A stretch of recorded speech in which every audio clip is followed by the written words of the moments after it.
Bom dia, meus caros. Hoje venho entrar em contato com vocês para discutir um pouco sobre quem foi o grande vencedor dessas eleições. Se vocês acharem que mereço, inscrevam-se no meu canal e depois deem uma clicadinha no sininho para poder receber as notificações. Quem foi o grande vencedor desse primeiro turno? Será que realmente foi o senhor Jair Messias Bolsonaro ou foi o antipetismo?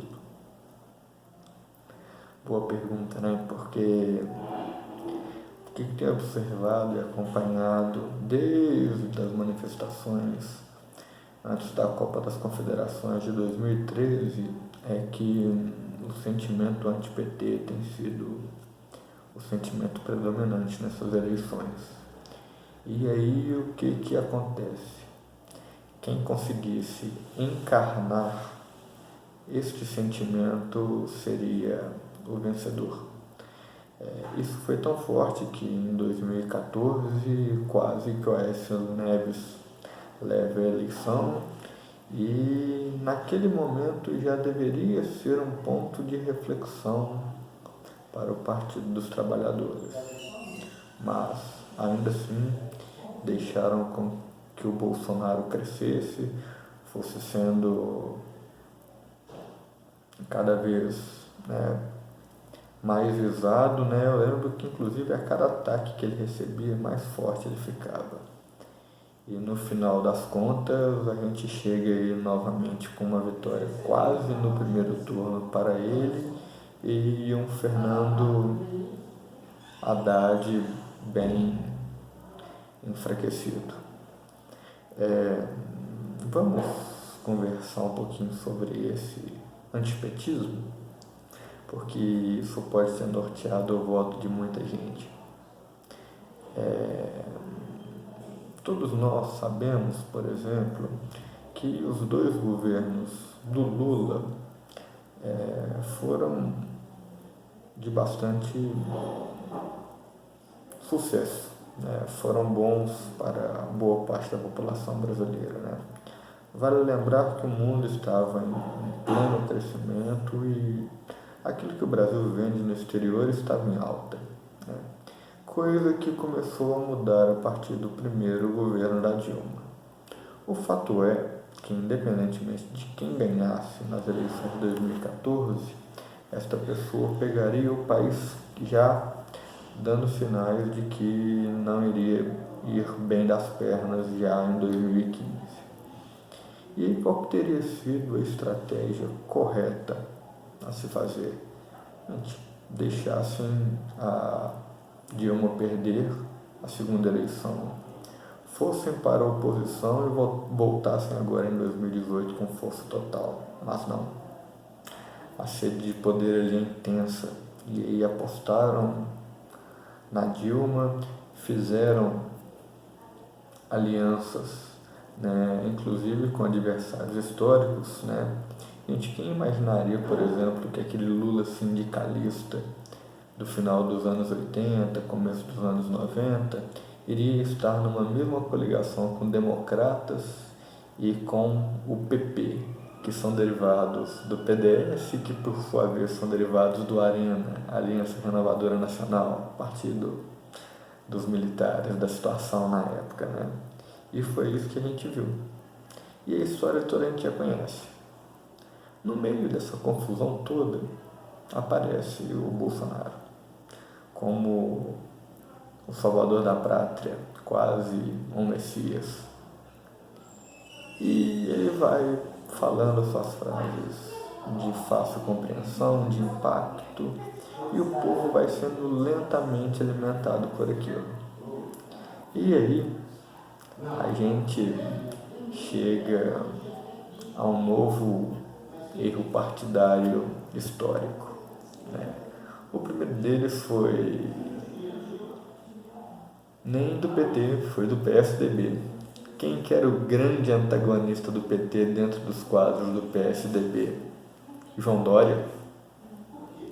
Se o João Dória tivesse entrado como anti-PT nestas eleições ele com certeza teria tido uma votação bem mais expressiva do que a votação que o Geraldo Alckmin teve.